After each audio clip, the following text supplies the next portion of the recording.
Welcome to Alouettes Flightdeck, podcast dedicated to Montreal Alouettes football. I am Tim Capper. You can find me on Twitter at Repact. That's REPPACT.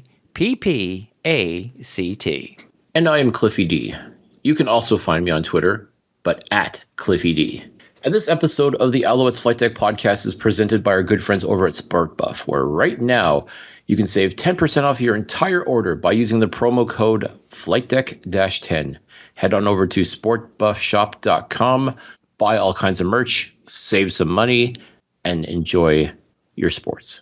And don't forget, we are on the internet. Many, many places you can find us. You can find all of our 7 years worth of archive over at alouettesflightdeck.ca. We're on Twitter at AlouettesFLDeck. Instagram, instagram.com/AlouettesFlightDeck. Facebook, search for Alouettes Flightdeck Pod or facebook.com Alouettes Flightdeck Pod. Merchandise, you can search over at teespring.com/stores/Owls Flightdeck. Not search, just go. And YouTube, you know what? Considering everything we've done this year, Cliff, with YouTube, they deserve to be not necessarily first, but be the last thing that we mention is, yes, we finally got our URL, youtube.com/Alouettes Flightdeck. where you can check out all the audio versions and a couple of the live stuff that we've done so far, which we are planning on doing a little bit more coming up through the rest of the season and through the off season. So can't wait to have you guys go over there, like, subscribe, comment, do whatever you need to do.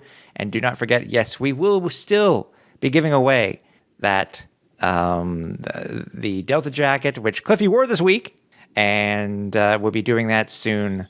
Before the end of the season, the broadcast season. And also, as a reminder, for the last time in the regular season, we will be giving away a pair of tickets. Yes, it is the SportBuff Flight Crew seats. Stay tuned for the link on social media. We are going to be going back to the normal way that we're doing it for the home finale. So stay tuned to all of our socials. That will be available very, very soon. What's up, buddy? Oh, man. I'd like to point out that, yes, I did wear my satin retro jacket that we'll be giving away, but that's not the one we'd be giving away. Oh, yeah. That's my own. The one we're giving away is brand new with tags. So just lest anyone think that we're giving away a gently used but pre-worn jacket. It's not. You're getting a brand spanking new jacket. So that's right. Just wanted to clarify. And still in its plastic, actually. Mm-hmm. Still in its plastic, so. Has that new jacket smell. I wish we could have smelled something different after the game this week. Oh, yeah. What we smelled post-game was definitely not something I'd want to wear. That was the third quarter. That was the waft of the third quarter. Phew. Oh, my God. Like, I would have taken turkey or burnt mashed potatoes or burnt pumpkin pie. Well, I'd never really want pumpkin pie. I'd leave that for Alex at Piffles. But I would have taken any of those smells over the absolute pile of that we got to smell at Percival Molson Stadium this past Monday. Oh my God, that was awful. Just awful. Yeah, we've had bad games this year. I mean, just third quarter just really put an exclamation mark on it. Even though the Alouettes almost made a comeback, but we in the fourth quarter with that late drive, we have a lot to talk about just that drive alone in itself. But yeah, I mean, the Owls dropped Thanksgiving Day Classic 24-18 to the Ottawa Red Blacks. Even though the Alouettes had the chance to clinch a home playoff spot, and a home playoff game, and stay within 2 points of the Toronto Argonauts.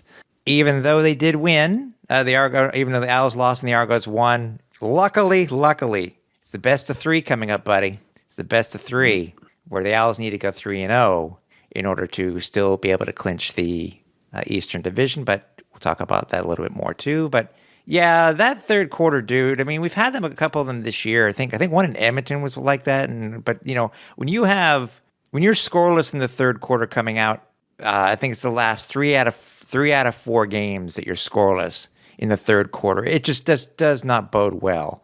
I mean, yeah, it really doesn't give you much momentum, whether you're up or down coming out. It's just bad, dude. It really is. I mean, and holding the ball, it was 5 plays total. Holding the ball for less, it was like 2 minutes and 22 seconds in the third quarter. Mm-hmm. And I think the Owls in the second half had the ball for less than 10. Just, did they mail it in? Were they looking ahead? It's one thing that we hope they didn't do. They ruined Thanksgiving. They really did. I mean, they really did. There's no two ways about it. When a team makes halftime adjustments, like you make adjustments for the second half, it's to get better, not worse. And somehow the Alouettes did not get that. They didn't get the memo that when you make adjustments at halftime, it's to get better, because they stunk out loud in that third quarter. No question about it.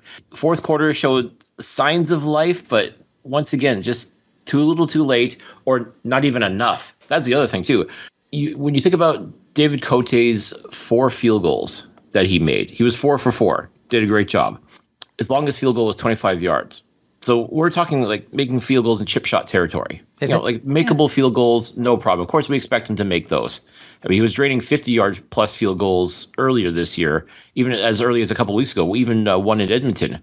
But what that tells me is, yeah, you're close to scoring, and then you just take the easy points. You don't try, you don't try to make an effort to advance the ball and go for a touchdown, make potential touchdowns. I found the play calling was so conservative, like way too conservative, way too predictable, and uninspiring.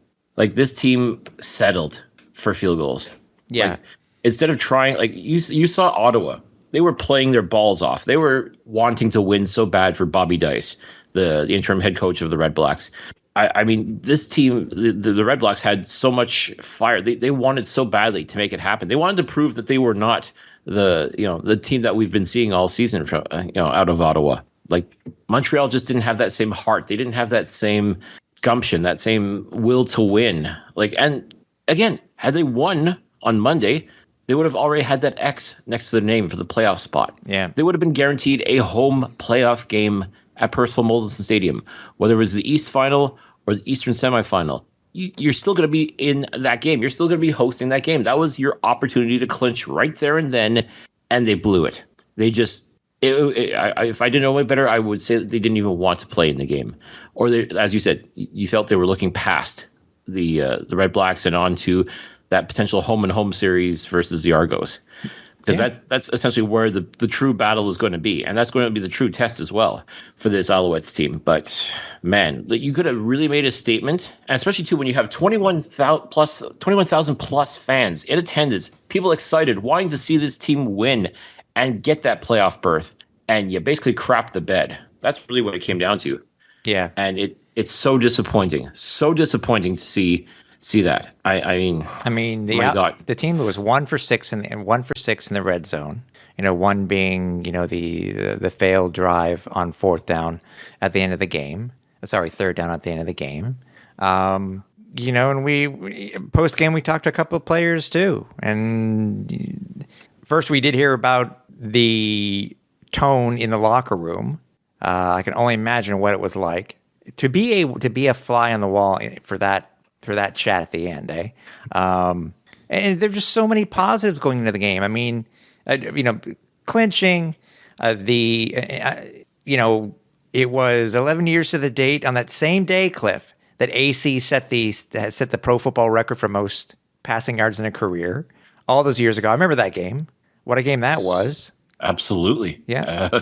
A game for the ages. Like I still get chills thinking about that and to know that I was a part of that, to be in the crowd for that. Mm-hmm. And it was amazing. It was a moment in time that, again, if you were there, folks, you will not forget that moment. Exactly.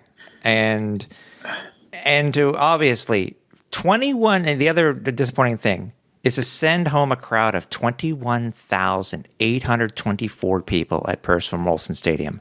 When was the last time, Cliff, that we could say 21,824 people were there to enjoy Alouettes football? September 17th, 2017, when 22,596 showed up. And this is even a larger crowd than it was earlier this year. It's a huge positive. The team, I think it's going to bode well, I think, for potentially what's going to be the schedule for the 2023 season, by the way, in my opinion. But let's get 22,000 plus for this home finale. Doesn't matter if it is at 4:00. It's still on a Saturday. It's still on a Saturday. Yep. Let's get 23. Let's get close to whatever current capacity is at Percival Molson. So that, and again, the Owls' third quarter woes. I mean, it's sixth time this year that they have gone scoreless in the third.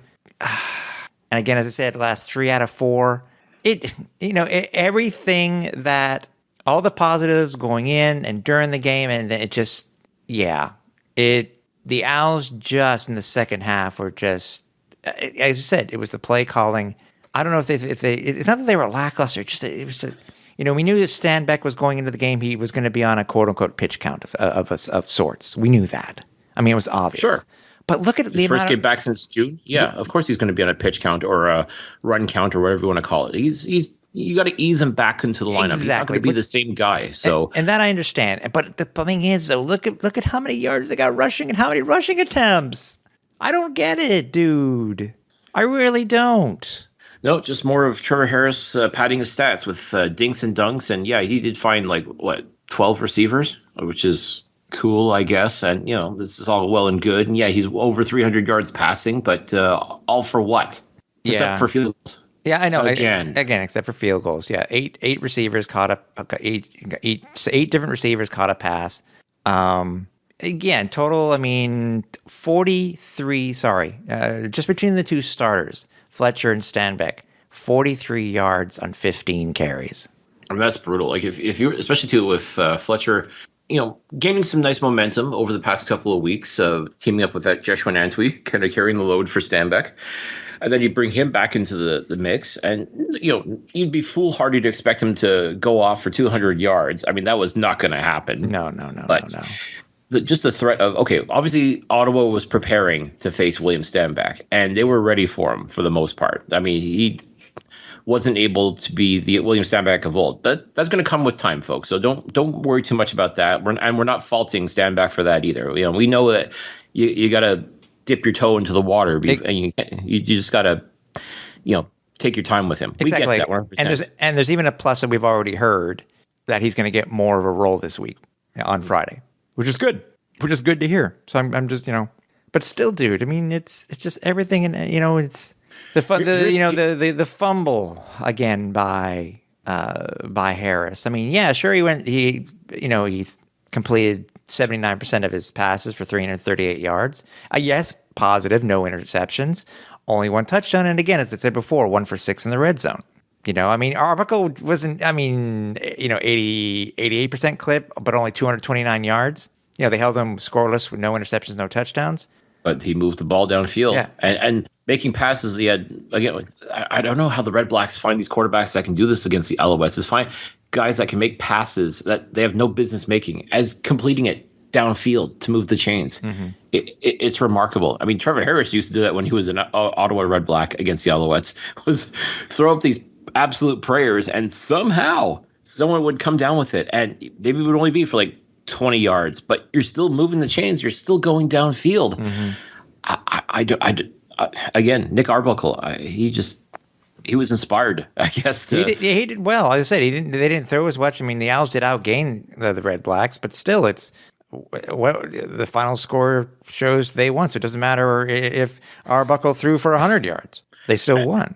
And here's what really burns me more than anything else: their offensive play caller, Will Arden, the quarterbacks coach in Ottawa. Mm-hmm. He called a great game. He did. He called a better game than the GOAT, Anthony Calvillo. I mean, if you were to compare on-field heroics or stats or whatever between Anthony Calvillo and Will Arndt, I mean, Calvillo is head, shoulders, waist, everything above him. I mean, we're talking one of the greatest quarterbacks of all time. But Will Arndt out-coached, out-play called, whatever you want to call it, out-foxed, whatever adjective you want to use. He out all those things against Anthony Calvillo. And on the anniversary date of him setting the pro football record for career passing yards. Which once again goes to show, just because you're the greatest of all time as an athlete, doesn't mean that translates to a coach. I'm sorry to say. Well, and also, this is, and we've had this conversation before, Cliff. I mean, this isn't the first year AC coach where he was basically thrown into it.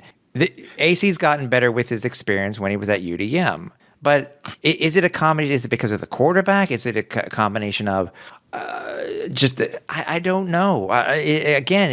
Sometimes, he's playing obviously to Trevor Harris's strengths, which I get. I mean, the dink and dunks, if we've seen it work. But I think the thing this year is that we've had less of the long plays, which we've been getting somewhat as of late. I mean, I'm just looking at the longest that we had. I mean, we had 4 players, Cliff, that had a pass of over 20 yards, which is what we want to see. It's a CFL, right? But we're not seeing nearly enough of it. I mean, I hate to say it, but AC I think now stands for always conservative, because that's exactly what his play calling has been. Things maybe will change with the addition of Stanback. I mean, the whole playbook was put for Stanback in mind and stuff like that. And again, mind you, it was also set in place for VA and Stanback. But and it's funny to say, like, it's funny. People are like, well, like, are you ready to crap all over Trevor Harris? I'm like, you know what? I hate to say it, and I saw this online, and boy, does it ever ring true. Trevor Harris wasn't the problem, but he's definitely not the solution. Oh, there were many other issues. Let's stick with the positives here currently, by the way. Gino Lewis, 9 receptions, 108 yards, led the team. Hergy Mayala, 5 receptions, 60 yards. Jake Wieneke, 4 receptions, 55 yards. Should have been more, by the way, which we will talk about. KJG only got 2 targets, no catches. Joshua Antwi, 2 receptions, 9 yards. Fletcher, 5 receptions, 45 yards. Tyson Philpott, way to step in, because we're going to talk about why. 4 receptions, 48 yards. And then Reggie White, this is the reason why, 1 reception for 13 yards. Yeah. I mean, obviously with 338 yards passing, you're going to get guys with some big numbers. That's good. But again, one for 6. I'm sorry. I'm going to continue to harp back for that. 1 for 6 in the red zone. See, that's it. That's why everybody keeps talking about his stats. I'm like, yeah, those are nice numbers, but the numbers that truly count. Well, I mean, as far as I'm concerned, the only numbers that truly count, the only stats that really matter that I would give a rat's ass about is wins and losses. But yeah, it's harder. The lack of red zone production is disheartening. I mean, especially too when you see your playmakers in action and you see what Gino was able to do. I mean, he just does what Gino does. Hergy Mayala went off. Like he'd been kind of quiet for the past few games, but he came alive. Tyson Philpott. I mean, listen, as far as I'm concerned, this kid is going to be the Eastern nominee for Rookie of the Year, and I will not hear any arguments otherwise. I mean, this offensive attack. I mean, there is no question. I don't think anyone's doubting that this team has offensive weapons, but you got to use them properly. I mean, that's the frustrating part. I would have much rather taking shots at the end zone and failing than just all these little dinks and dunks down only to kick a field goal. And there were a couple of surprises too, and I'll give a good example of what you're talking about. On the actual final drive for the Alouettes in the fourth quarter, I think the clock started with about a minute something left. And what was the first play? A run. I was like, what? I mean, after that, it went, it took off, but I was like, what? I just, that one I didn't understand. For when you have a running game that really wasn't doing that well. But again, there are so many different variables too, dude. And I understand I can harp on the 1 for 6 the entire show. But once again, 9 penalties, 122 yards. The turnover led to points. There were calls that went against the Owls that really shouldn't have. There was a missed DPI blatant DPI on that final drive on Jake Wieneke. Blatant DPI, which would have put them in the red zone, even farther into the red zone. Well, further, yes. I mean, it was blatant, but the Owls could not challenge because they were out of timeouts. Yep. And again, that's on the coaching staff, unfortunately. I mean, one was taken when you normally would expect it, right before the 3-minute warning, or just after the 3-minute warning. But that first one was because I think there was a mix-up in the plays, and the Owls weren't going to get the playoff. Right. But it came back to bite them in the ass because they couldn't challenge. And then remember, under the command center will make corrections, but not this type of correction. Nope. So they were again. Ottawa had a lot of penalties too, but they were 2 for 3 in the red zone. And you know what really bothered me more than anything else? What's that? The last two Alouettes offensive series of this game. Mm-hmm. Both times on third down and short. I mean, not short, but like, let's say third very manageable. Like we were talking like 3rd and 3 and 3rd and 4, if I'm not mistaken. Both times, the Alouettes could have done something. They could have put something creative together, just if only to move the chains and get a fresh set of downs in order to attempt at a touchdown or anything like that. Instead, that second to last series ended in a field goal, which, cut the lead to 3. But the Red Black stormed back, kicked another field goal, basically forcing Montreal to have to score a game-winning touchdown. And once again, that last series from Montreal, they had some nice plays, drove the ball downfield, but once again with that terrible pass from Harris to Gino, who was, again, normally can make those circus catches, but that was just asking way, way too much, especially too when it's 3rd and 4. You don't have some sort of play, like especially too the way he always looks for his check down. Harris, like you're telling me you couldn't find 4 frickin' yards on that particular play, that you have to throw up this goofy prayer, like, and just practically expecting Gino to come down with it like he almost always does. No, I mean you went to the well one too many times with that kind of horse, and it burned you. That's one of the many, many, many reasons the Alouettes lost this game. It is just stupid decision making. And I don't know if that's on Harris. I don't know if that's on Calvillo. I don't know who it's on necessarily, but I just don't understand why. Like, first of all, why would you settle for the field goal on that second to last series? Yes, I understand points are important and that, but I think back to that last game against Hamilton. Hamilton had a chance to score a touchdown and instead opted for the field goal, letting Montreal come back and score a touchdown and basically forcing Hamilton to try and score a touchdown on their last drive, which they fumbled and turned the ball over, and then we can allowing Montreal to win. Then we can talk about what happened at Edmonton. For example, I mean, these are just instances. I have a very hard time wrapping my head around it. It's so difficult to comprehend. I think they ended up going one-dimensional, unfortunately, because of that. They weren't very successful running the ball, which obviously can cause more problems. I mean, you can't tell me that the Ottawa defense didn't think that they were going to try to go for Gino on that 3rd and 3. That's why I even said to you. I think I even said to you why post game why did they try a bootleg something? I mean, listen. They all, again, like I said, they only needed 3 yards for first down.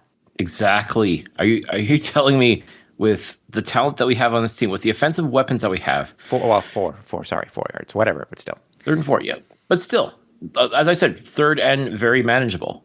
Yeah. I mean, Christ, if you can't do that, then you definitely don't deserve to win football games. And you definitely don't deserve to be in a playoff conversation. Like that to me is inexcusable. At this point of the season, you got to be going for the jugular. You got to be thinking about the playoffs. You got to be thinking about, we want to set the tone. We want to make people aware of who we are. Like, this is just like, I would have a hard time accepting this in preseason, let alone in October. I mean, this is, I'm sorry. This does not inspire confidence. This does not make me think, oh yeah, the Owls are going to go all the way and go to the Grey Cup. Hell no. Not if you're going to play this sort of Rudy Poo BS football. I mean, this is inexcusable. And you know what? I hate being insulted. I can handle losing. Every team loses. I don't like being insulted. And quite frankly, I was insulted by that effort by the Alouettes. When you got our seatmates sitting around us laughing at the team, like, that is a slap in the face. And I know it's because the team is doing that. The team is outright doing that to us, Tim. They are slapping us in the face. They are insulting us. They are making us feel like idiots for even bothering to show up and participate in this dog and pony show. I mean, the only thing I can think is, truly, this team is starting to believe their own hype. How many times have we seen the talking heads talk about the Alouettes are the hottest team in the CFL right now? Well, winning 5 of their last 6, blah, blah, blah, blah, blah. These guys, I think, were starting to believe their own hype. I think they were starting to get those press clippings in their head and thinking, yeah, we are that team. And you know what?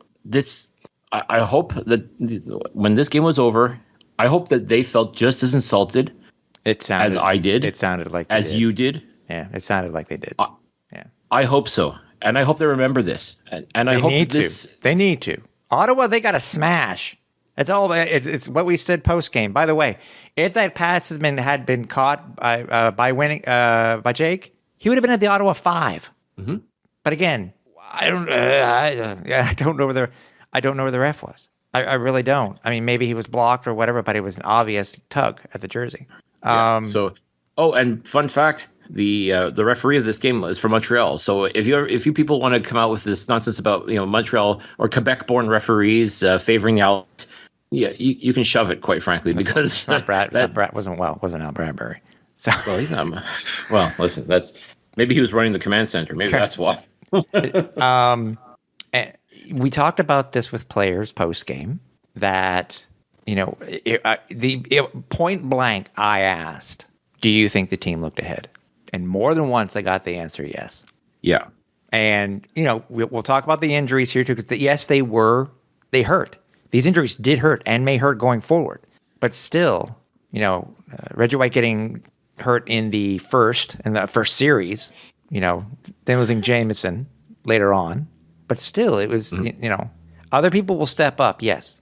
Right. It's going to be interesting to see. We're going to see. It's going to be interesting to see where the depth chart's going to be. I know this is going into the preview, but it's very possible the Alouettes could actually start 3 Canadian wide receivers. Could be. But if you go 1 for 6, you have these many penalties. I understand that these two teams are becoming the Tiger, the same rivalry. It looks like the same rivalry as Tiger Cats Argos. It got nasty out there. It did. Yep. But still, I hope that they were embarrassed. And think about it, Tim. These teams have played each other 3 times this year. Each time the road team has won. So you go into your opponent's house and embarrass them. I mean, that's what's setting the tone. I mean, that's what this is all about. When it comes to the rivalry part, I mean, that's got to be motivation, if nothing else. The agreed. Fact that you can't win in front of your hometown fans like that, especially too, like with what the Alouettes had on the line. I mean, it really was win and you're in. Yeah, exactly. And it goes back to what I've been saying for years, is that this, for whatever reason, the Alouettes, when it comes to these games that mean the most, whether it be going for first place or what, they just can't get over that hump. And it's frustrating. It's frustrating as a fan. It really is. And I hate being a broken record. I really do. But we will still come, but we're still going to voice our opinions on what we think about the team. And it's like, here's the question, by the way. This was actually asked of Danny Mack in the post-game press scrum, which is available on the Alouettes YouTube page. And Herb Zukowski brought up a good point. Ottawa has 4 wins this year. 2 of them are versus us. He asked the question, are you embarrassed by that? Now, Danny did have a good answer. Obviously, you don't want to disparage your teams. You play to win, right? You play to win. But again, Ottawa has won, as you said before, Ottawa has won here twice this year. Mm-hmm. So, tables are turned slightly next week, which we'll talk about, because we will be at Ottawa for the last game of this series, like Ottawa was here last year. Cliff, talk about the injuries, how it's setting up the wide receiving core going forward, and what effect it had on this team this week. It's really hard to believe. Like, this wide receiving core, like the starting wide receivers for the Alouettes, have been healthy pretty much all year. I mean, really, no injuries, no, like, even when they've taken some pretty heavy shots too, and they just keep on going. I mean, they're probably hurt like hell the next day, but they didn't miss any game time or anything like that. And that all came crashing to a halt on Thanksgiving Day with Reggie White Jr. unfortunately suffering a knee injury. It hasn't been made official, but don't be surprised if we find out it's his ACL that's torn or hurt, like an ACL injury in any event, and that will pretty much ice your season right there and then. Which has been confirmed. By the way, for Reggie, and we were lucky enough to speak with him after the game too, and he was disappointed. He himself didn't know what was happening. It's already been mentioned that he was going to have an MRI to find out what was going on, and he was disappointed. He's ready to play. They all are, dude. But anyways, continue. I'm sorry I interrupted you. Yeah. So no, it's tough for Reggie. And again, now, as I said, next man up. So now this does open things up for someone like a Tyson Philpott to get into a starting position, which alongside of Hergy Maela, that's two national receivers right there lining up with like Jake Wienecke and Geno Lewis. I mean, that's massive right there. Mm-hmm. So, I mean, it does open up possibilities, but man, like losing someone as talented as Reggie definitely sucks. And on the offensive line, your starting center, once again, Sean Jameson, who recently was on the 6-game injured list, just came off of it and was starting to find his groove again. And bang, another injury and out again for the rest of the season. I mean, listen, I feel for Sean because he was doing a fantastic job. Every time he steps on the field, he plays with his heart. He plays with his heart and soul. And yeah, even seeing him at practice last Saturday, like you could tell he was fired up. He was looking forward to getting back into the swing of things. Mm-hmm. And now, once again, another setback. Like I feel for the guy because when he plays, he's talented as hell. But I mean, when he's injured, he's not playing. So yeah, and for Reggie, just I think wrong place, wrong time type of thing because it was on the sideline. There were different stories that did he get it? Did he from what we heard, he got caught and then he got hit by somebody. I mean, and this was on the sideline. I didn't see the Jameson one. I didn't go back that far into the highlights. But was his on a? Was it I think he got. I think he got rolled up on. Was that what I heard? Yes. Yeah. Which are always tough. It is because it's incidental contact. It's definitely unintentional. No one's out there trying to injure any players intentionally, I don't believe. Yeah.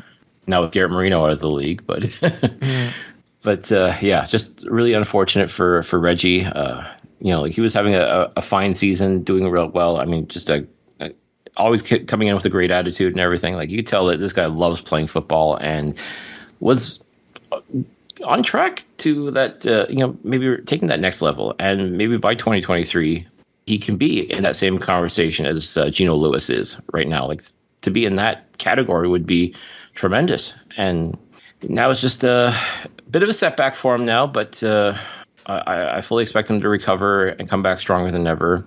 Jameson, I hope to, will be in that same boat. Like I said, it's tough, especially your starting center. But once again, it's that next man up mentality. And like the one thing with this offensive line, they don't typically allow a lot of pressure on the quarterback, right? Unless once again Trevor holds on to the ball too long and allows himself to get sacked. But that initial rush, I find this offensive line has done a very good job of protecting the quarterback, whomever it is. And Jameson was a big part of that as well when he played. So, I mean, it's now up to everybody else to step up. I know Philippe Gagnon was banged up, a healthy scratch the past couple of games, but I guess he'll now have to slot back in. I wouldn't be surprised if Chris Luger gets himself back into the lineup. I don't think at tackle. I think maybe put him in a guard and maybe we see Christian Matt back at center again. Yep. I mean, he's done it before and done it very well too. And besides Philpott, there's the possibility that we're going to see training camp Darling Cole Speaker be activated. It's very possible. So, and that watch for the socials tomorrow, my friends. That's gonna be interesting to see. Once that depth chart comes out, dude, that's going to be so interesting to see. Yeah. Last thing for me, I don't want to talk about the game for me before we move on to news this week, Cliff, and I'll let you get the last word in too. If anybody happened to watch the press game, the post game presser, if Adarius Pickett isn't fined for his comments, I'd be surprised because he wasn't too happy specifically about that play in the third quarter where Arbuckle got fumbled the ball. Was forced by Pickett and was picked up by Beverett, by the way, which had another monster game, by the way. Can't leave him out of this. But the roughness call on Montreal, which basically gave the ball right back to them when the Alouettes could have had the ball back near the 50, because that led to another field goal. After that penalty, it led to another field goal for Ottawa. Mm-hmm. So again, go watch. You understand what I'm saying? I know, Cliff, you hadn't seen it yet because I had just mentioned it to you before we started the show tonight. But yeah, I would not. If he's not fined, if he's not, I wouldn't be surprised. They may do. Do they ever announce that type of stuff, or it's done quietly? I'm trying to remember what they do in the CFL when it comes to that type of stuff. When Oh, they announce it. They tell you so and so has been fined for this, that, and the other. The only thing they don't mention is how much they're being fined. But for disparaging a comments on the reffing. Oh yeah, absolutely. Okay. Oh yeah, you can't just mouth off on the referees. Yeah. Not in this league, not in any league really. But yeah, no, I've seen that too. Where post game comments, and usually it's coaches more than anything else that are critical about the referees. But yeah, players too can get fined for what they say, whether it's on social media or in a press conference or scrum. Yeah. It absolutely could happen. So yeah, I too wouldn't be surprised then if that's truly the case. I wouldn't be surprised. Go watch it. Once you're done, go watch it. You'll understand what I'm saying. Yeah. To me, it's if he isn't fined, I'm surprised. But he had a point. Yeah. He had a point. Oh, absolutely. I mean, absolutely. The call was borderline ridiculous. It really was. It was the same play that Ackland got hurt. Yeah. So and that cost us points. But still, last word from you before we move on the game. Before we go into news. Yeah. No, I mean, it was disappointing because it really was a great day for football.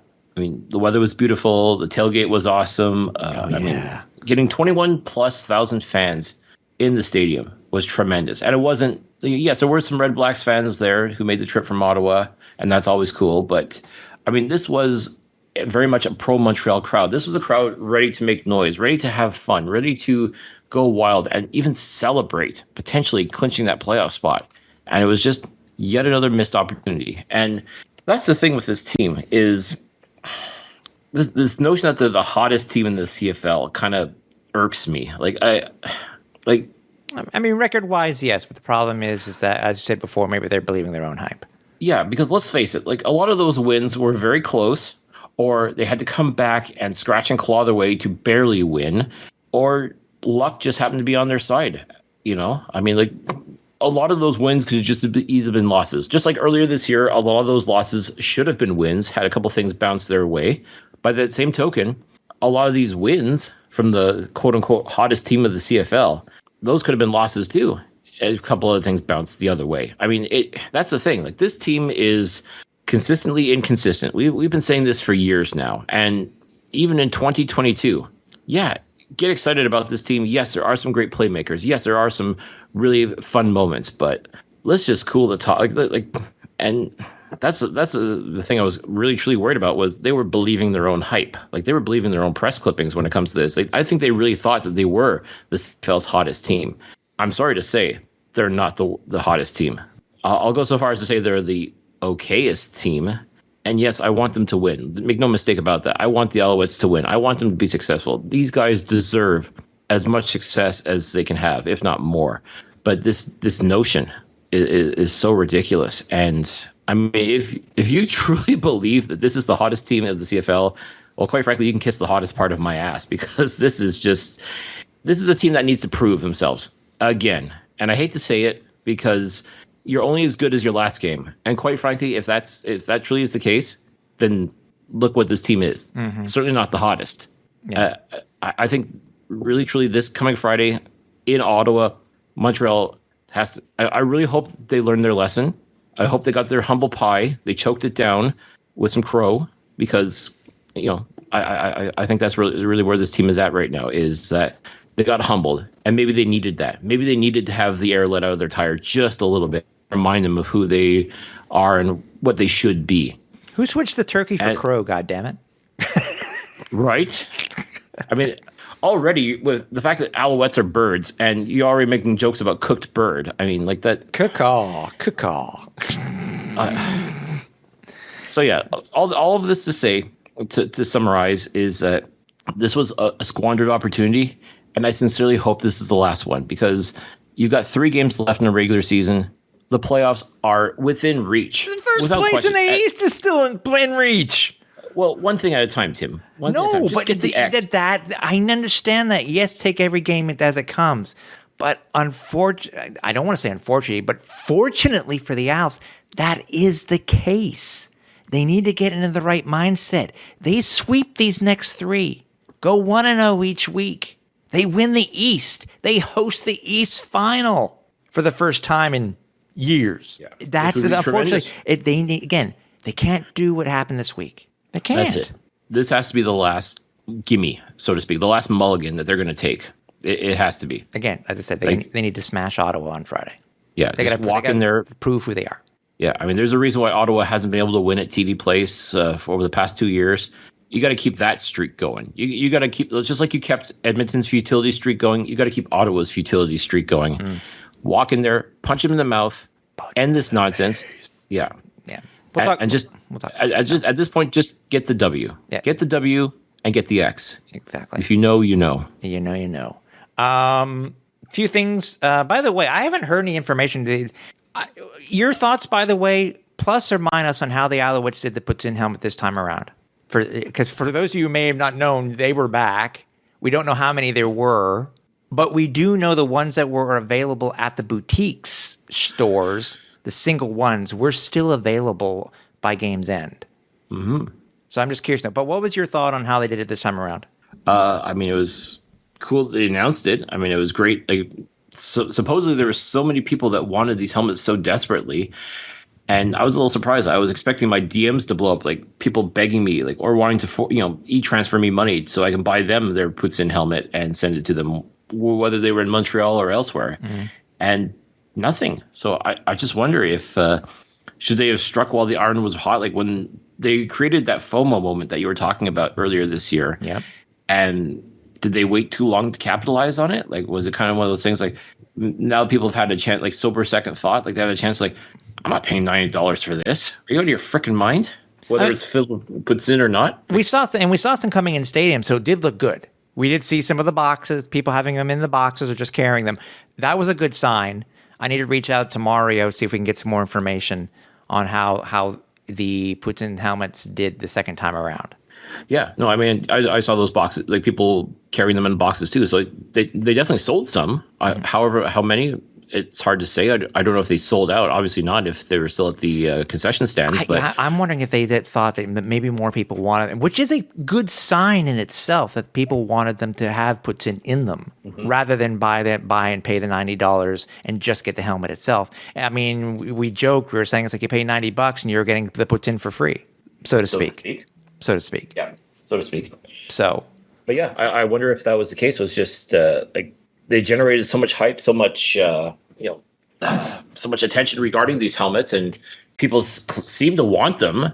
And I guess they thought, okay, well, now's your chance if you really want one. And I guess those who really wanted one were going to get it. And I don't think they created that urgency. I think, or maybe just people were just like, whatever. It's like I said, maybe they had a chance to reflect. I'm like, or maybe it was Thanksgiving. Well, there's that too. Like, I mean, it was Joe Fan coming to the game for the first time, which is fine. I like, we're able to the team's able to attract more fans coming to the game in the future. But Joe Fan may not be up to date on what is available in stadium. Could be, or maybe people were just literally stuffed from the Thanksgiving turkey and stuffing and potatoes and all that jazz. And last thing you want is to shell out $90 for more food, even if it does come in a collectible helmet. I mean, maybe that's truly what it was just maybe the Owls. We'll like with the beer, the Alouettes branded beer. We'll see if any of these are available next for the season finale. That's it. I mean, that's like I said. People have been wanting these helmets. Like once you were told you couldn't have them anymore, that just created more of a demand. Yeah. And once again, when the moment came to put up or shut up, most people shut up. Because maybe they should have held off on them until 2023. As again, create the FOMO, or create something with potential playoff game, but which again would have been a lot easier had you clinched. I know, but you didn't. I know. Okay. Anyways, yeah. All right. Moving on. Yeah, moving on. The Alouettes announced the 2023 season tickets are now currently available for all those season ticket holders who have had them. Just as a note, from what I have noticed, including yourself, Cliff, is that the team, the way the team sent the information out, it seemed to be caught by a lot of people's spam filters. Because I spoke to, I think, a half a dozen people, Cliff, and they were like, "What are you talking about, Tim?" So, note to self. Now, yes, but would you have, you'll notice it's in your, your online ticket manager, but still, you'd like to know about the information. Because dude, I'm pumped for 23 because they got some perks that they're bringing back, some perks that I'm happy about. I really am. Oh, and by the way, just had a little bit of a teaser, seems to be from the team, because they're also, besides the yearly memberships, they're going to be offering the Flex Plan memberships next year, Cliff, but also weekdays and weekend memberships. And next to a little asterisk, Cliff, it happens to say games to be determined according to the new 2023 schedule coming this November. But one of the pluses to the new season tickets, by the way, if I'm not mistaken, I think season tickets the prices stayed status quo. If I'm not mistaken, I think they stayed status quo across the board. I could be, I didn't check all these sections, but at least for our section where we're currently sitting in Y1, I think they were status quo. Right. With taxes, yada, yada, yada. Of course. But one of the biggest perks that are coming back next year, Cliff, which I am pumped about, is they are bringing back the ticket bank. And Cliff, you may ask, what is the ticket bank? I know you know. What is the ticket bank? Of course I know, but why don't you let our great listeners know what the ticket bank is? Sure. So as you know, obviously you have your seats where you can sit every single game for the Alouettes. And similar to what the Alouettes did this year by giving season ticket holders free tickets for September, that's what these ticket banks can be used for. For if you are even as little as being with a team for less than a year, or for up to 10 years, you will get $125, which you can spend and purchase any other tickets in stadium, any seat, from my understanding, any seat anywhere, and you'll still be able to keep your other seats, but you'll be able to upgrade your seats, so to speak, which, as Cliff and I can attest to, it's so choice. For anybody who has had their season tickets or are on the Legend or the Hall of Fame tier. Nevo. Yep. Tier. You get $250. Excuse me, All-Star to Hall of Fame. Correction. All-Star to Hall of Fame. $250 to spend on extra tickets for upgrades. Wow. And Cliff and I have done it before, and we got 2 extra games at different seats out of our bank, which included upgrading our seats to sit on the 50-yard line for Thanksgiving. Which is pretty awesome, folks. If I mean, like I said, nothing against our seats. Like, we've got great seats. I think we've got a great section that we sit in, but 50-yard line seats, it's hard to say no to those. Yeah, exactly. So again, if you haven't received the email yet, make sure you check your spam folder. It's something I was going to mention to my new season ticket manager. Right. I need to let them know that that's what I heard from more than one person, because if that's the case, then people aren't getting these emails. I don't even know what day we're able to do it by. I don't remember seeing that. I need to follow up with that. But anyways, again, all this to say that I mean, if you're already a season ticket holder, it's clear that the team is doing what it can to make sure that you stay one and even improve your experience. Mm-hmm. And if you're not a season ticket holder, well, now you've got a pretty nice incentive to maybe make that decision, make you get off the fence and decide, yeah, I want to be a part of this. Mm-hmm. Yep, I agree. Very slow on the news day. Only one practice this week. We talked about injuries. No real transactions yet on extra signings and stuff like that. So we'll, follow the CFL transaction wire over at CFL.ca. From what I heard, expect some more merch, newer merch to be released in the next couple of days, whether it be in stadium or online. The Alouettes did release their new starter jackets with the new logo. I'm sorry, they're nice, but I'm more preferential to the current ones. But hey, they had a great deal. They were new and they were selling them for 30% off this past week. You can't beat that. But I'm happy with my Delta jacket. Oh, there you go. So any other news? I don't think there's any other news. Well, our man Gino Lewis is now taking the next step into his CFL career and jumping into superstardom, or at least it's certainly looking that way. Yes, sir. Yeah. There was a teaser sent out by the CFL. It looks to be a small mini doc. That's the vibes I'm getting. A mini doc on Gino and his history. himself in football, etc. And it looks like it's going to be released. We don't know the actual date yet because it's been teased basically, but it should be available soon on the CFL YouTube channel. And the other thing too, which I have not watched in full yet too, by the way, first of all, congrats, Gino. We can't wait to see this thing. Yeah, a little disappointed we didn't get asked to participate in this as like executive producers or anything, but that's okay. Well, we understand. We understand. There's a pecking order, and Sure. Yeah. We could have contributed, but that's fine. That's fine. And also props, by the way, to Joey Alfieri and the team there that is with him for social media on doing the. I guess we could say it's the return interview with William Stanback. I haven't watched the entire thing, but the portions I've seen with it so far, it's on par with what they did earlier in the year with VA, and I think it was a great way to reintroduce William Stanback to all the fans in Montreal and Quebec. Mm-hmm. I mean, not that he really needs a reintroduction, but it was definitely nice to see him get his due. Let people know that William Stanback has returned and at the best possible time too, gearing up for that potential playoff run. So. Yeah, definitely, folks, check it out. The Alouettes, they do great things on social media. They do an amazing job with their videography. Make sure you give them a follow, check them out. I mean, this is your team, folks. This is what you come here for. And just like us, like we're always here to give the love. We're always here to give props to the players and let them shine in their own way. The Alouettes just do a fantastic job of that as well, like really capturing it, whether it's on video or on social media. They just do a bang-up job as far as getting the names out there and letting you see just kind of a little bit behind the scenes of what it's like being with the players and finding out how their mind works. So definitely give them a check. Check them out.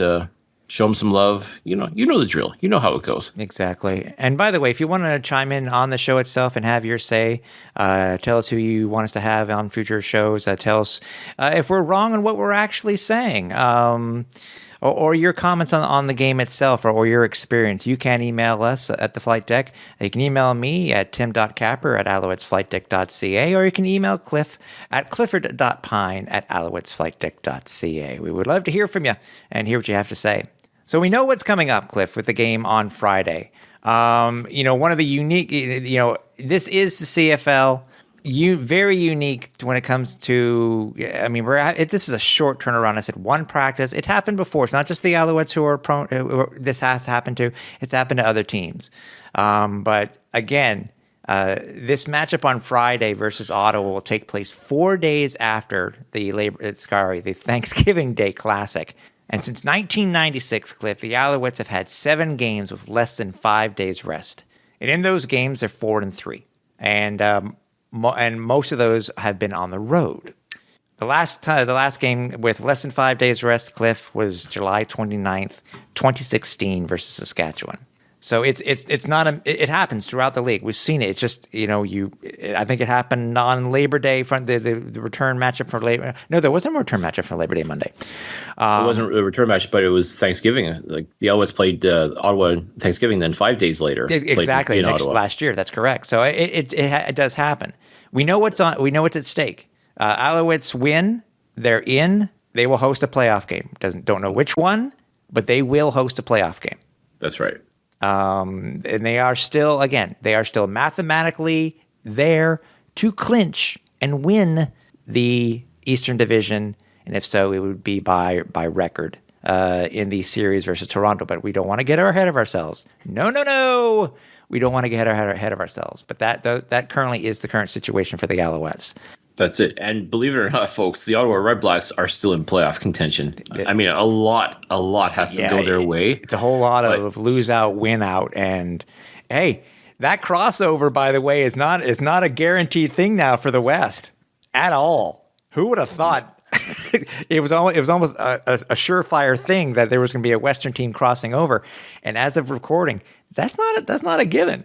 No, I really thought Saskatchewan was going to stumble ass backwards into the playoffs like what Montreal did last year. But lo and behold, losing to the Hamilton Tiger Cats this past Friday really threw a monkey wrench in the works. So, I mean, Hamilton too, they have to be excited about this. They have to think, okay, wait a minute, we're playing Ottawa twice the end of the season. I mean, all they have to do is just go to Calgary and win. I mean, it's definitely easier said than done, but I mean, this is the CFL. Crazier things have happened. So could you imagine if Hamilton goes to Calgary and wins, Montreal loses to Ottawa, all of a sudden the two quote unquote bottom dwellers of the Eastern Division, they're back in play. Yeah, I know. Big time. And Saskatchewan on a bye week this week too. Yeah, and man, just like Saskatchewan, just they keep finding new and exciting ways to lose. And Yeah. And this is, remember all the hype? Everyone was so excited about Saskatchewan hosting the Grey Cup, and maybe Saskatchewan will be in the Grey Cup. And then as the year went on, it was like, well, maybe Saskatchewan, like, trust me, if Saskatchewan can cross over, they'll beat all these other loser teams in the East. I'm like, well, no, it doesn't work that way. I mean, you're not doing yourself any favors, especially losing to those quote unquote loser teams. I mean, Montreal's beaten Saskatchewan. Hamilton's beaten Saskatchewan. I think Toronto's beaten Saskatchewan too. If I'm not, did they? Or no, they. Toronto beat Saskatchewan in at Touchdown Atlantic. So I mean, these quote unquote loser East teams. I know. Like Saskatchewan's going to be in very tough. If Saskatchewan somehow makes it the crossover, they're going to have to play either Montreal, or Toronto. Yeah. Now, and they've already lost to those teams. So I mean, this isn't so cut and dry, folks. I mean, no, it's not. I mean, again, for so many back-to-backs this year, it's so weird, Cliff. With this back-to-back that they're having with Ottawa this week. Considering how long these two franchises have been around, these cities have been around in the CFL. Yes, make that clear. The cities. These cities. They've only played 6 back-to-backs in 42 years. And if you go back in the early years, I mean, where you have one day in between games and stuff like that, it was just absolutely crazy. But to only have back-to-back, only 6 back-to-backs in 42 years. So many different variables too, by the way. As you said earlier in the show, this is an Ottawa team that has not won at home this year. They are 1-21 dating back to July of 2019. The Alouettes are going to be, for the second time this year, Cliff, are going to be playing a team that is currently on a 10-plus game losing streak at home.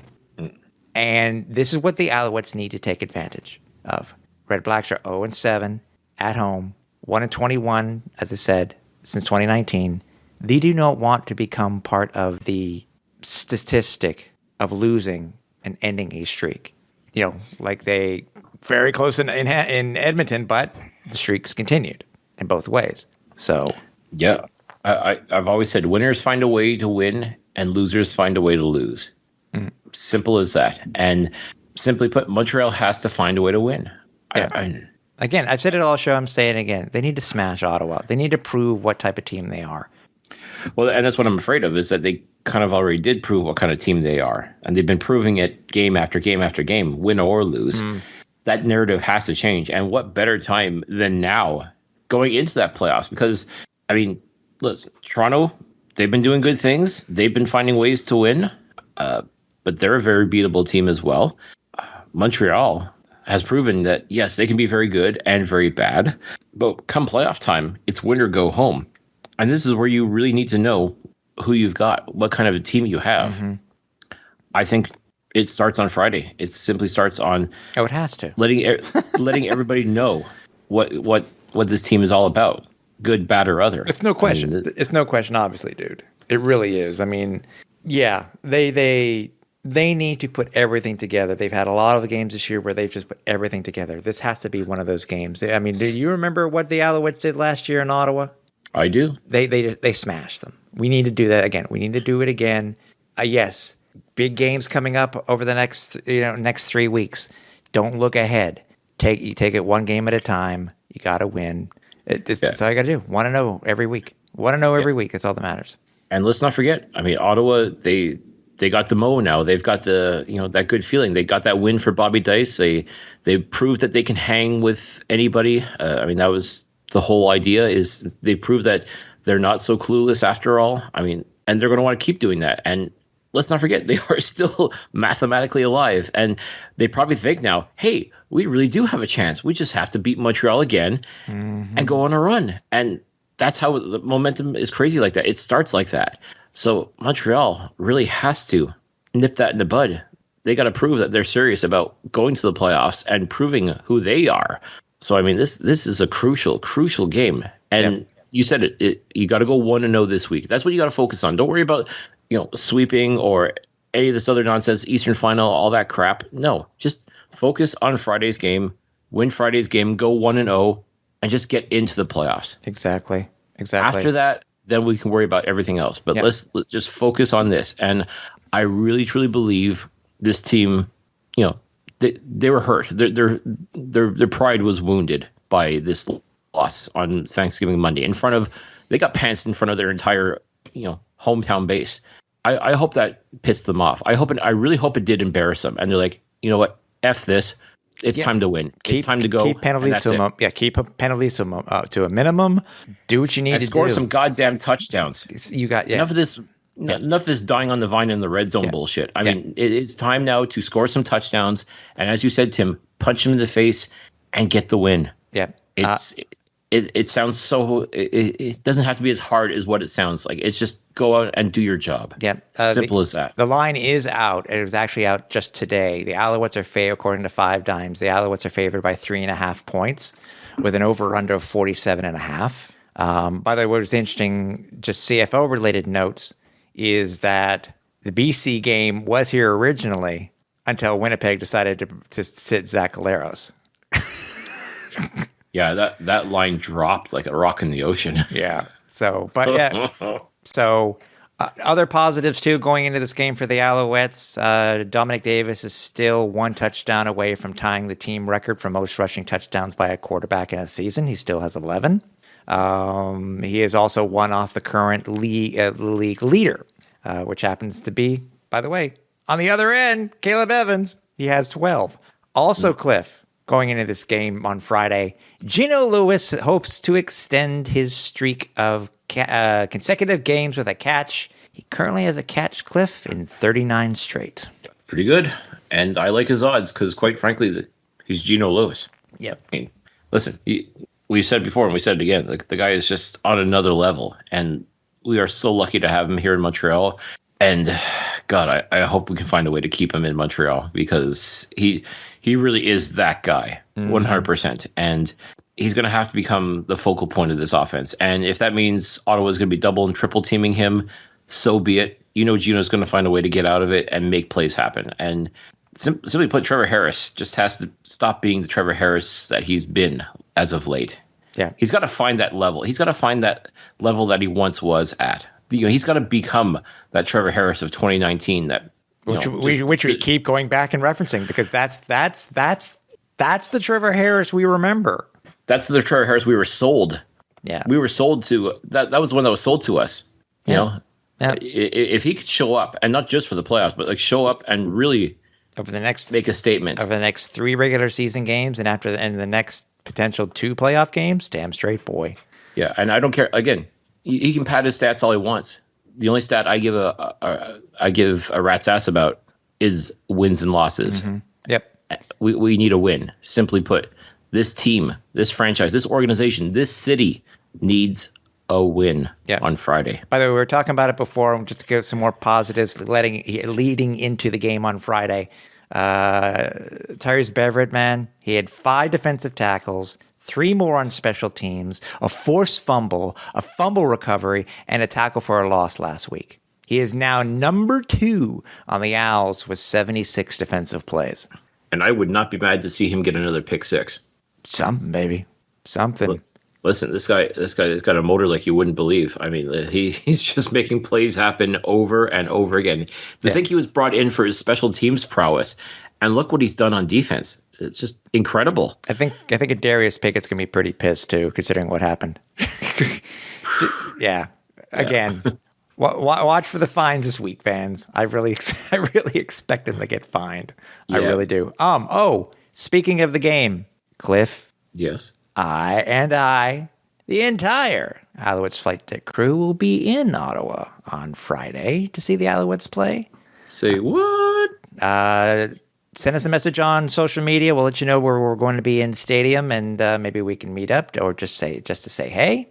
But we'll be there along with hopefully a lot of other Alouette fans hoping for a win. So it's You know, it's an October night, Friday night in Ottawa. So what? Still football, baby. Still football.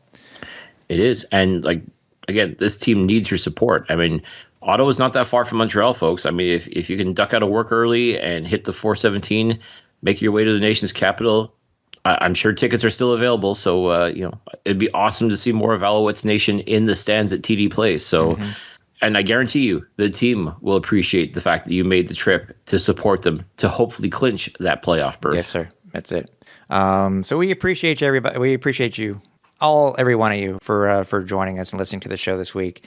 We'll be back next week to talk about the result and what happened on Friday, to announce the winner of the SportBuff Flight Crew seats for the home finale, and much, much more. So for everybody here at the Alouettes Flight Deck, for Cliffy D, I'm Tim Capper. We're on Final Approach.